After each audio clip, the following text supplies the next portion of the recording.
Good afternoon, guys. Today is Wednesday, November 10th, 2010, and we're going to do This Week in Game.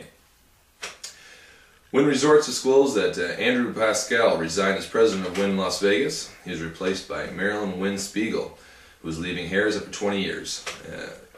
Coincidence that her maiden name is Wynn, but it's actually spelled W-I-N-N. Harrah's Entertainment on Friday commenced the initial public offering, an IPO, of 31 million shares of common stock for a price range from $15 to $17 per share, $15 to $17 per share. Harrah's has granted the underwriters a 30-day option to purchase up to an additional 4.69 million shares under the same terms and conditions, meaning the IPO could raise as much as $610 million. The company plans to be listed on the NASDAQ Global Select Market as Caesars Entertainment Corp. Under the symbol CZR. Rock Ventures is considered requesting to narrow the Cuyahoga River Channel in Cleveland behind the Tower City Center to make room for more parking and buffer space for the $600 million casino complex they plan to build there. Rock Gaming officials believe they can break ground on the new casino in Cleveland next year, but still must finalize a developer and operating agreement with Harrah's Entertainment. We don't know if at all this is contingent on Harrah's completing their IPO, since the proceeds are said to be earmarked already for the Ohio project. Detroit gaming revenue rose over 3% in October. Penn National Gaming rolled out their design drawings and site plan for the $400 million Hollywood Casino Columbus in Ohio. The design aims to capture the golden age of Hollywood, but incorporates high-tech elements. Penn hired Marnell Costs to design it, something quite interesting considering the whole M Resort situation when Marnell wants to stay involved and Penn beat them out for the pole position for ownership of the property. Singapore visitor arrivals rose 18.4% in September to reach 947,000. This is the highest number of arrivals ever recorded in September and the 10th consecutive month of record-breaking arrivals in Singapore. MGM Resorts International and Dubai World are working in the market looking to refinance City Center's $1.8 billion loan so they can extend its maturities. And Rebel Entertainment's Kevin DeSantis is back saying he's expecting to get $1.3 billion in financing to complete the Rebel AC project. Sands Bethlehem in Pennsylvania received approval to increase the number of table games to 100. This will include 11 new poker tables. In an article out of New Jersey this past week, there's the benefits of online poker have been pushed. At least 500,000 New Jersey residents already are playing poker online, say the supporters of the bill, and that could make the state the first in the nation to explicitly legalize such betting by computer.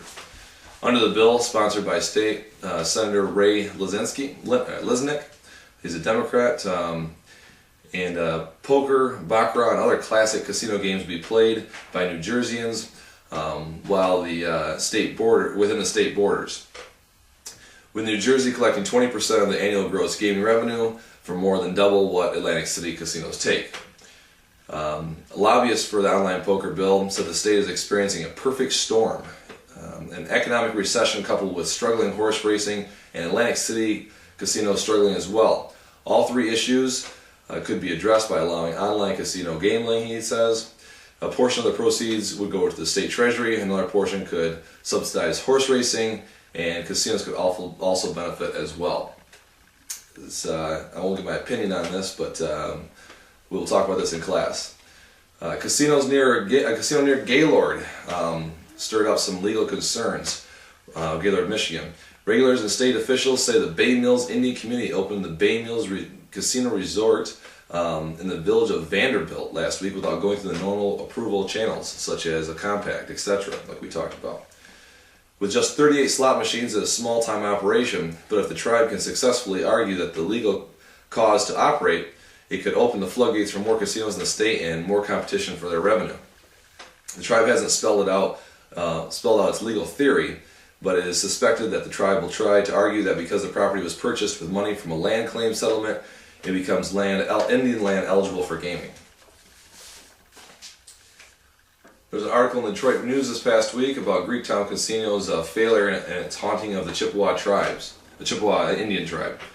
Dreams of self-sufficiency were dashed when the tribe bet on its most ambitious gaming venture, the construction and management of Greektown Casino Hotel in Detroit, only to lose it this past June to bankruptcy. The tribe originally projected the casino would generate $50 million annually, enough to meet its growing health and housing demands for its elders. The population of elders, which are people considered over the age of 60, is expected to double in the next 7 years. Instead, the tribe had to use its own money to plug losses in the gaming hall until it was finally forced into declare bankruptcy in May of 2008. Tribal board members estimate that the tribe spent between $100 and $200 million to cover its losses. The casino did well for the first few years, but the venture crumbled beneath the demands of the city development agreement, which stipulated that Greektown must include amenities such as a theater, a 400-room hotel, and a parking structure. Construction began at the height of the recession, making it difficult to get capital, and spending loans costs skyrocketed. Meanwhile, the casino was taxed at 24%, 5 points higher than MGM Grand and Motor City, because they hadn't yet fulfilled the development agreement. One of the tribal members was quoted saying, "If we didn't have to open hotel and parking structure, we would still own it. We signed development agreements and they had unrealistic goals." Macau outgambled Las Vegas 4-1. The tiny island of Macau is now raking in 4 times as much gaming revenue as Las Vegas. The rich Chinese switched from saving their money to gambling it, for one of the reasons. The 33 casinos in the former Portuguese colony pulled in record revenues for the first half of the year, up 67%, nearly 4 times the total taken in Las Vegas.